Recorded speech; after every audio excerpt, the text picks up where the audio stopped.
Hello everyone, I hope you're doing amazing. Today I want to just give you a quick recap of a conference I was speaking at this past week in Michigan.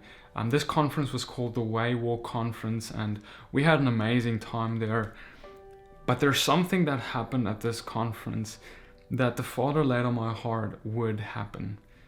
And it is something incredibly exciting that I want to share with you, that I believe God is doing starting this year. You see, I don't know if you've noticed, but there's something different about this year. God is actually bringing about a true revival. And not just a revival that is about how we call on revivals every year and when we all want revival, and that's great. But the revival that will be seeing, and we're seeing the beginning of it, that is happening, and I believe it has started at the Shavuot, or the Feast of Pentecost of this year. It has just started, really. And this revival is based off of people being the revival, based off people actually identifying the hunger in their hearts for His Holy Spirit that was poured out 2,000 years ago, but realizing that today is the day, now is the time for me. We need this in our life.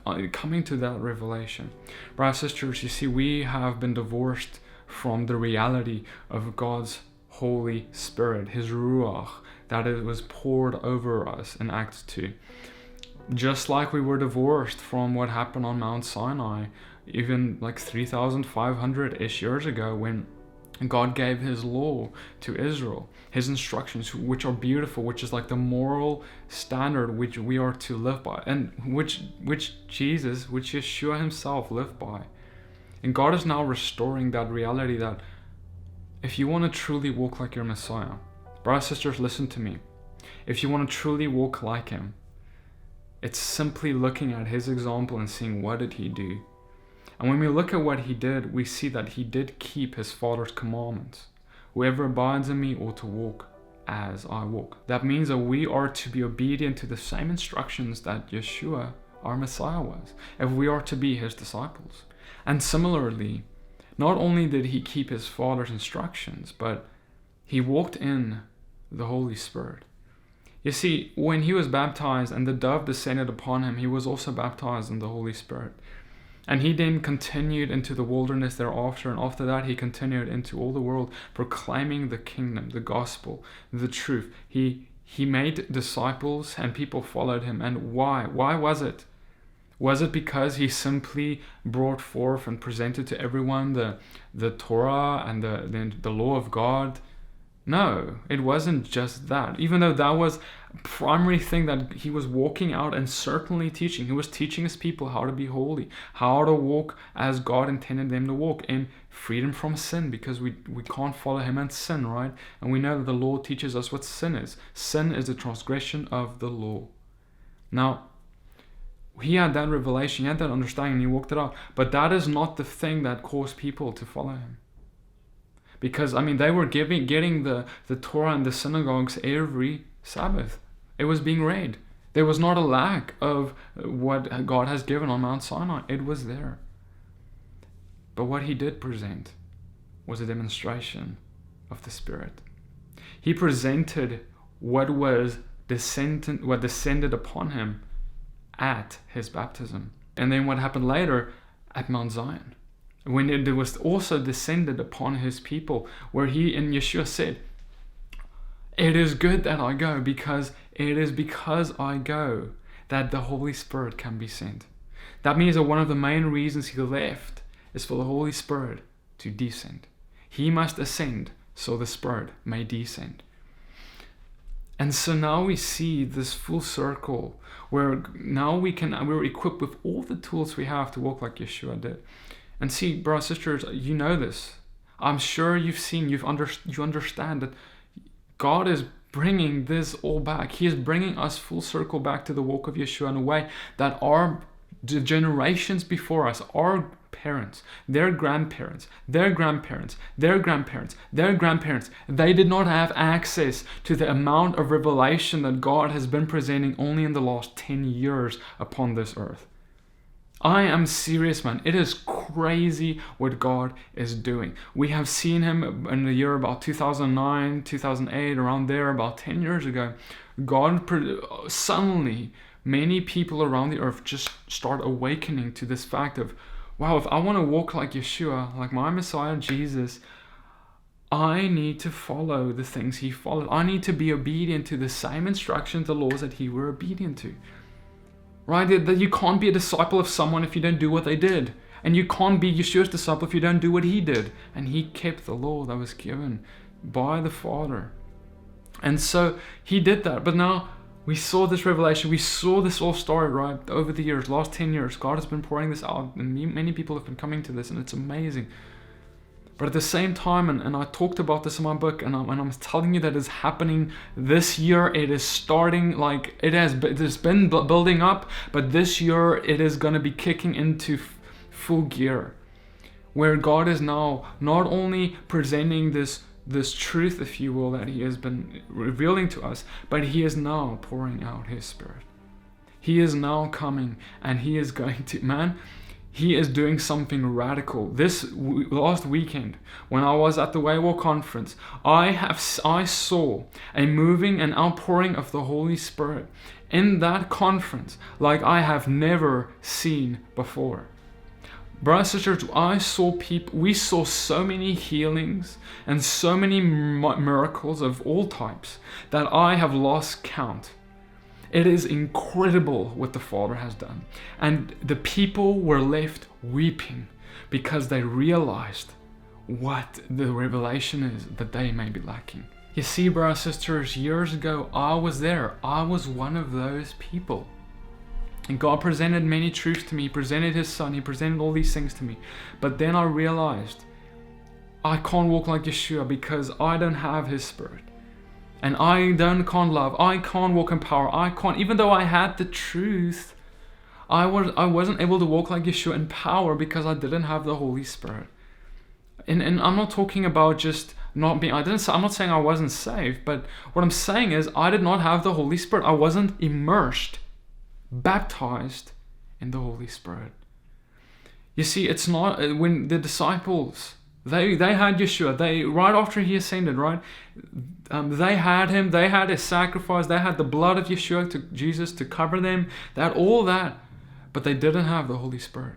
You see, it is possible to live in such a place where you have knowledge, you have Yeshua even as your Messiah, you have all these things, but you're still in the counting of the Omer season where the disciples were. We didn't have the Holy Spirit.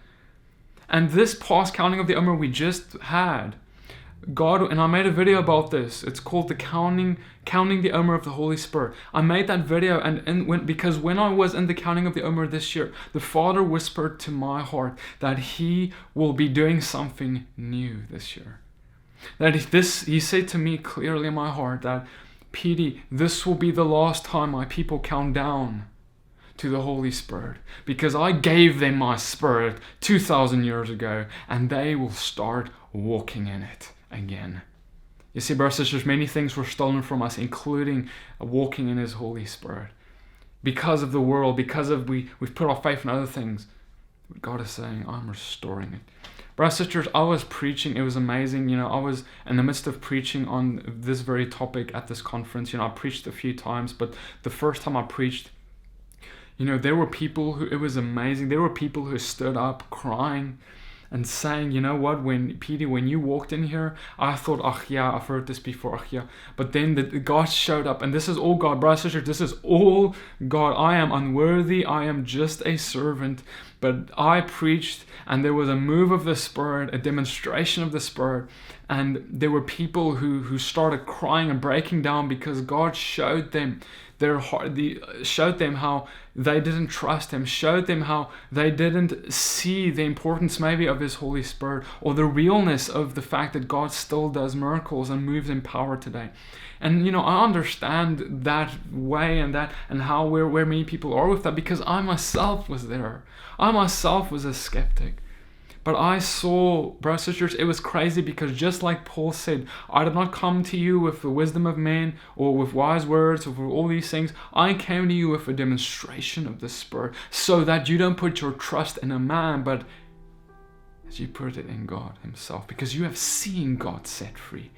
And I saw that. I saw people not put their trust in me, not put their trust in a teacher, but see a demonstration of the Spirit of God. And because of that, they believed in that God wants to do something new. They believed that God wants to pour out his Spirit. And we saw, brothers and sisters, like I preached a few times, that after the second time of me preaching, Friday night, we laid hands on people and we prayed for baptism of the Holy Spirit, and people were baptized and immersed in his Holy Spirit there. I don't even know where to start to explain what happened that this week. But all that I want to say in this video, and to make you understand, is that look out, because God is doing it. And it is starting, and it is the next big thing. The next big thing that God is doing and restoring to this world. Listen to me. Mark my words. This is the next big thing. Is his Holy Spirit. Is his pouring out of his Spirit. Is his baptism of his Holy Spirit yet again. Because there's many people who follow Yeshua and who go through the motions, but they're still not even baptized in the Holy Spirit, and they don't even realize it. And that's where they're struggling with many things. That's where they're struggling to walk in boldness. And because, see, there's a difference between having the Holy Spirit here and there working in one's life and being immersed in him. And that's what we saw this week, is we saw people being immersed in him. You know, people who came to me even afterwards saying, you know, I felt like the Holy Spirit descend upon me and possess me. You know, and that is what happened, brothers and sisters. So I'm going to be sharing, I have a brother, Daryl, who shared some things in a testimony that I will be uploading as well, which will give you a glimpse of what God just did and what God did in just one man's life. Just Daryl, he's one guy who was there, and God just gifted him with so many incredible things and revelations and miracles in his life. And it's a beautiful testimony of just one example of what happened so many times at this conference. So, brothers and sisters, I just want to leave that with you. God is doing this, and if you're not going to come on board, I don't care who you are, I don't care what your ministry is, I don't care what you think God has called you to. Glory to God, we all have our things that God has called us to. But what God is doing and is restoring is his Holy Spirit. And you will either come on board or you will be left behind. Those who are led by his Spirit will be led by his Spirit to his Holy Spirit. And that is where God is leading us today. He is coming to immerse, and he wants to immerse his people yet again, like on Shavuot 2,000 years ago. He wants to immerse us yet again, where the disciples were traveling to just lay their hands on people and see them be filled with the Holy Spirit. And that is what God is doing today. So guys, it is incredible. We saw the last day, we saw 18 people come forward to get baptized, you know, and we saw people who were involved in witchcraft. We saw people who were involved in all kinds of weird stuff, and we saw many deliverances, even in the water. We saw incredible things, and God just did it all. So, brothers and sisters, I hope that this encourages you. Go forth, and I want to submit to you, go and ask the Father, Lord, I need your Holy Spirit, and knock persistently until that door is open, so you may be filled and so that you may walk in power, because that is where God is calling us in this season. May God bless you and keep you, and I'll see you guys soon in the next video. Shalom.